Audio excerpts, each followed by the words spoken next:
things we gotta do. Take care of the hard work right here. All that legal stuff, right? The most difficult part of the tour. To make sure that the machine does not move. And then it's just a nice confident step up. So first thing I'm gonna have you guys do is we're gonna go forward and stop to make sure that we can, start and stop the machines. So we'll have you go this way and then forward. Whenever we want to stop the top, you just turn around. It'll turn around all day. So we'll get you guys your helmets.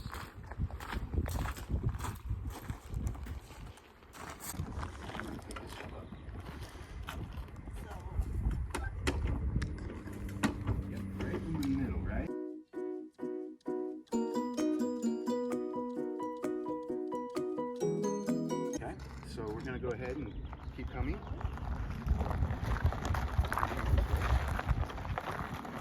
Pretty comfortable? Okay, I'm going to have you just come forward and stop.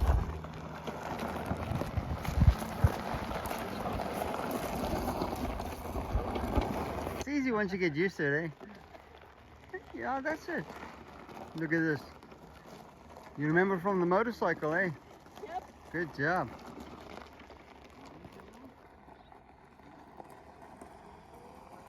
So I'm going to have you come forward again, and I'm going to just follow me.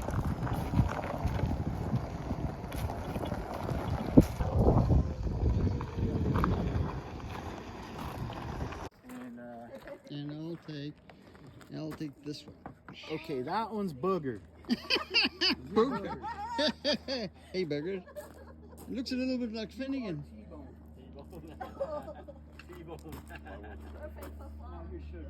Sugar. Da-na-na-na-na-na. Sugar, sugar. What's yours? Sugar. Sugar. Okay.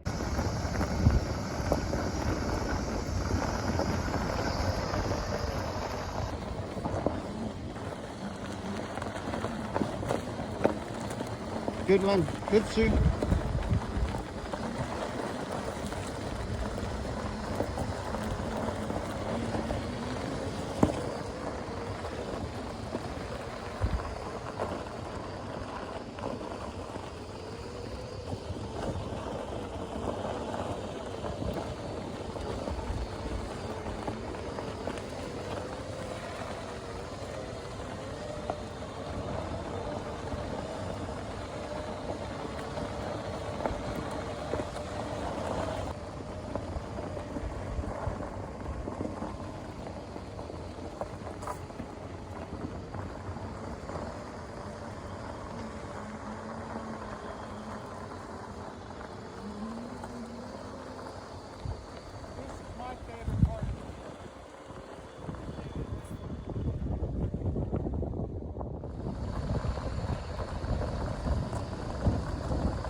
Segway tours.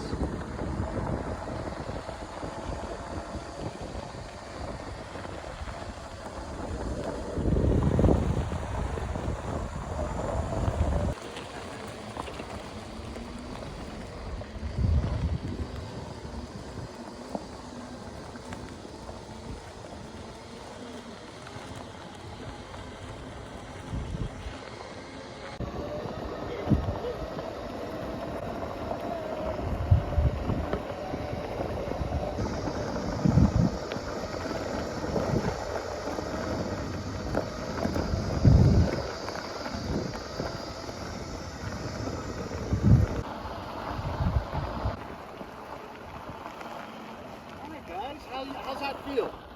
Cool. Yeah? Great. Yeah? It's lovely. All right. So you guys probably don't know very much about the Solaro, right? Nope, not much. Well, can you guys tell me what you think might put the holes in them? Birds? Yep, exactly. One bird, in fact, a Gila woodpecker. So it will make a nest and raise its offspring, but at the end of the summer, it's too hot to use it again. So they move, and other critters move into their holes. They're about 2,000 pounds every 10 feet. Wow. So that's a very heavy cactus. All right, guys, we're good. We're gonna start going down some hills over here. Are you feeling pretty comfortable? Okay, when we're going, this is, like I said, this is my favorite part right here. Because I imagine 200 years ago, this was filled with the Native Americans, the Yavapai people. And they were out here, this is where they grew. You know, so you'll notice little piles of rocks that kind of seem like, how'd that pile get there?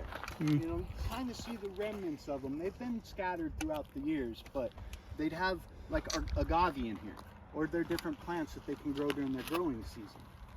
So this whole thing would have been like orchard. I just imagine what it'd look like. Now, if you guys look down there, see those brown trees way up in the distance? Mm-hmm.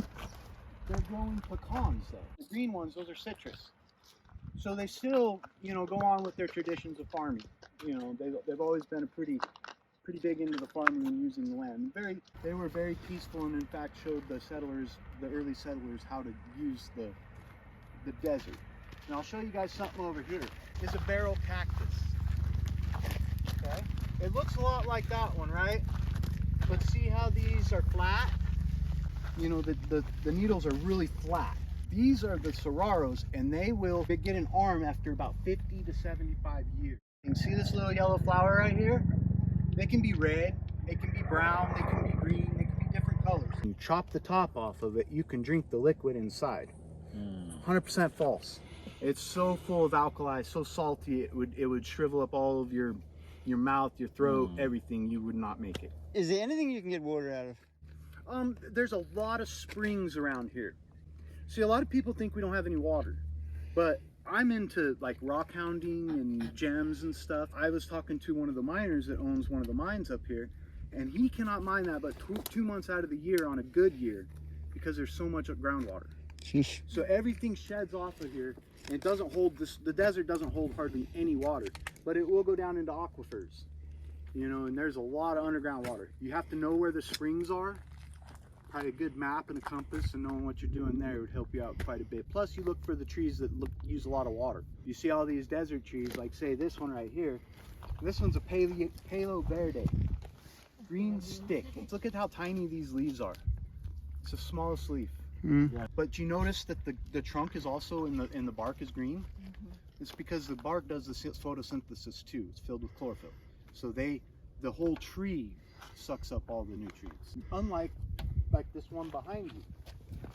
This right here is a creosote. It is an insect repellent, and it also is being studied by the University of Illinois for cure for skin cancer. So the old timers, they take this and they'd rub it on their sore spots or whatever, you know, and it would cure it. Everything in this desert has a use. Most of the people, can you guess what they died from back in the day? Thirst? Malnutrition. They didn't get their vitamin C, they didn't get their vegetables.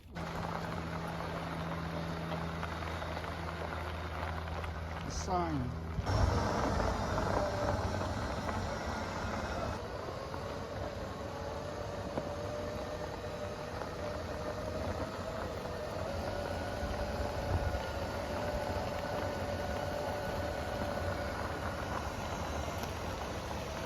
This is so cool.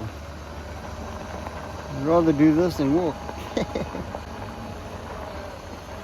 And it's so easy too. And it's good to have a knowledgeable guide because you learn a little bit about the desert. Alright, you're doing great. You're doing great, sir.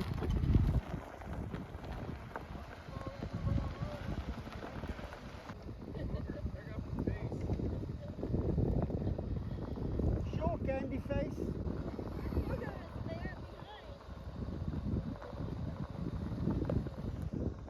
That's the name of my horse, Booger.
and everything. A lot easier to clean up after though. Wow. Hell no, it doesn't. What do you think of it? Right. Unbelievable scenery. You see, this is where we should have a Yeah. retreat, right? Yeah. This Don't is you think where- so? Oh, we should have a retreat here. I know. Right? Bring all the brothers up here. There's a water rat. This is spots I've ever been. You know, I traveled all over the United States running heavy equipment, and this area right here, especially right where we're at, is the prettiest spot I've ever been. Yeah, it's lovely. What river is that down there? That is the Verde River. Well, that's a wash, but that actually is part of the Great Western Trail. You guys know about that? It's the trail that goes from Canada to Mexico. Now these, just the vibration of walking close to it, they'll fall off. And that's how they spread, right? Interesting thing. See how it's all brown down here? Mm-hmm. The roots don't suck water. So it's dead. But the plant up here is what does all the getting of the water and everything. See, the Apaches, they called this the Cactus of Life and the Cactus of Death. So they gather these up in their little baskets and they lure their enemies and they throw them at them. Well, I'm just gonna barely touch my hand with it. Just barely.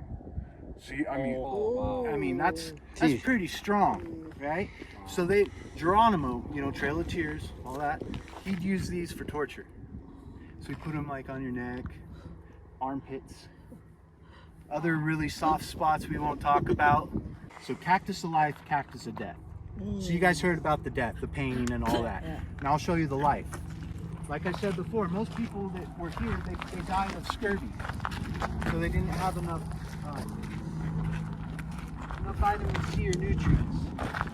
So the Avapai taught them how to do this. They'd build their little fires and they'd roll these around in their fire. So when they had like a drought or something and their cows were dying because they didn't have enough to eat here, they'd go into like massive fields of them and they'd burn the whole field and the cows would come in and they would eat all the choya. The Avapai taught them how to do this. They'd build their little fires and they'd roll these around in their fire.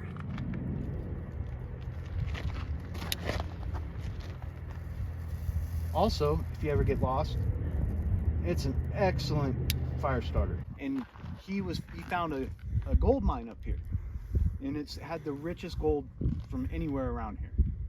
And when he passed away, they found the ore under his bed and been looking for it ever since. You know? So when he died, he left everything to his sister. That to me is probably the guilt part of it. But they still have not found that mine, and they still look for it every year. We lose about 5 people up in the desert looking for it, and they either fall and get hurt and die, get lost and never come back, or dehydrated. You know, there's a million ways to die in the West. Was that at the Superstition Mountain? Yep, and then you can see it. See these mountains back here? They're the gold fields. And then way back behind there, you can see the face of Flatiron, and that's the one that goes straight down that big cliff. It's way in the back. That's the Superstitions, and that's where it's supposed to be.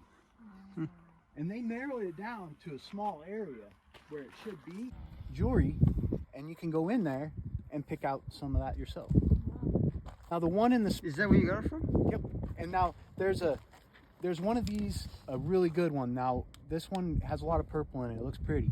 But the ones from up there, there's one in the Spanish Crown, and it's got a lot of red. So that's the best kind. This is nice, but the red ones, they're gorgeous. I heard they still have a mine up there, but they chop their workers in. Yep. Because there's no road.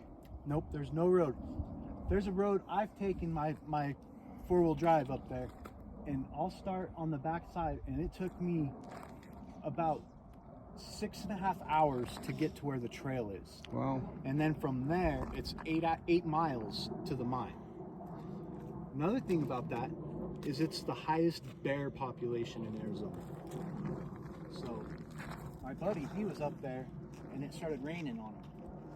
And so they all gathered in their tent, him and his 2 twin sons and his wife, and they're all, trying to go to, get out of the rain and stuff. heard noises rummaging through their camp. A bear came through their camp and wanted to get out of the rain, so it snuck up underneath his tent and curled up next to him all night. Scary. Yeah. He's never been camping up there again. And it wasn't very big, you know, probably 50, 60 pounder, but, you know, that still mess you up. No fair. And in the morning, the rain stopped and the sun was coming up. It just scooted right on out of there. They packed their stuff, went home, and went to sleep. You guys know what petroglyphs are? Yes. Yeah. Cool.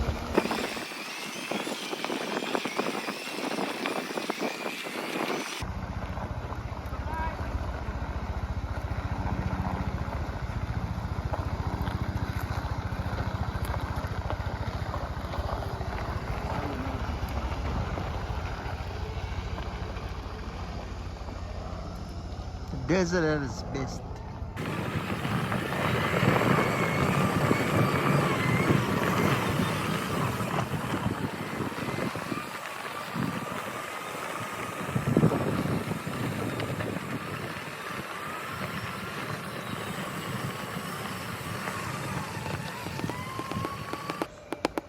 Come on, buddy, you can make it.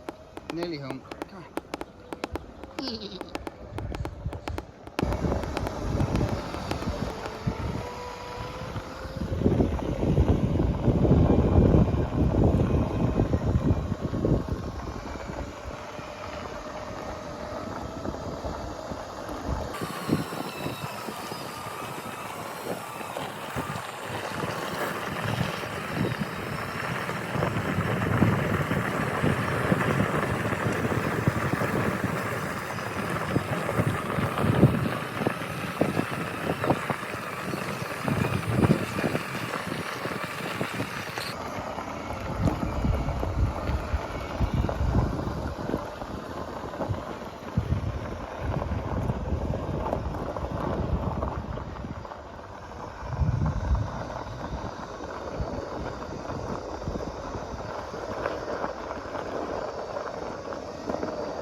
This is so easy.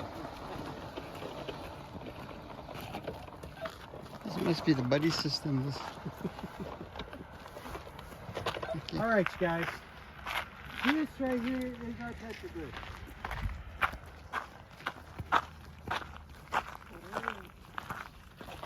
Oh, yeah.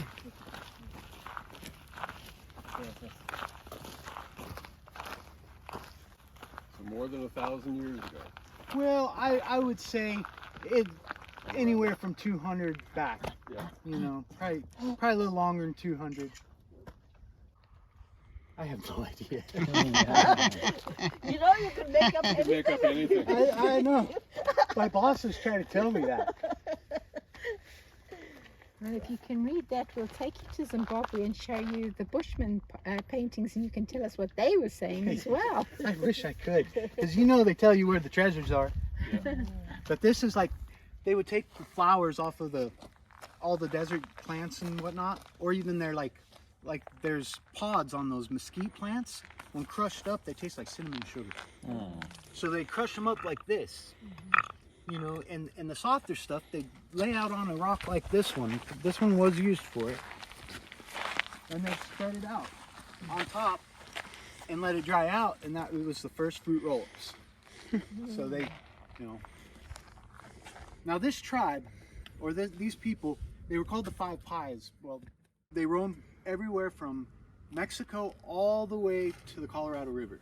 You know, they grow all their subsistence here that they could, pack it up, and follow different routes wherever the animals were, wherever the food source was, water, whatever. They had quite a bit of activity around here. So they would always prepping their foods. They would always be, you know, getting ready to go on their journeys. So anyway, those hieroglyphs there. Wasn't that the first Segway guys that came down this trail back in the day? He's the guy who made it black. Yeah. We actually have some from Sedona that look like little. Oh, there you are. Yeah, 2 stone wheels rolling down the road. That mountain behind you is called Red Mountain. That's believed to be the heart of the desert. And it's kind of unique because everywhere around here, everything's brown, tan, yellow, and that one's all red.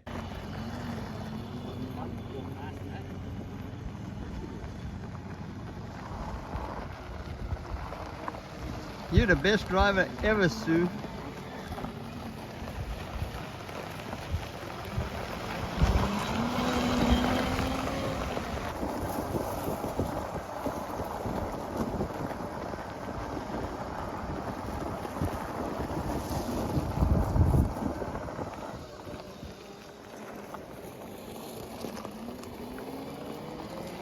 There they go. 5 little duckies in a row.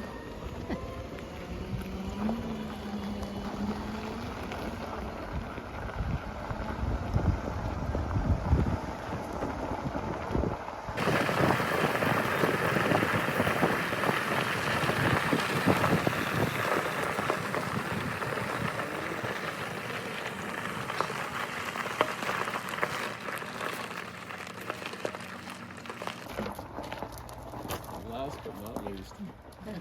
And honestly, guys, this was my most enjoyable trip so far. That was so peaceful and nice and great. Nobody fell over. No one fell over. Have you ever had anybody falling over? A lot. Could be hurt. In some places it could be bad. Well, you know, the one thing that they usually fall down on is when they stop to listen to me and everybody gathers all up and they get on the side of the road. And then they go, they're stopped and they try to turn around and hit a rock. And that's almost every time.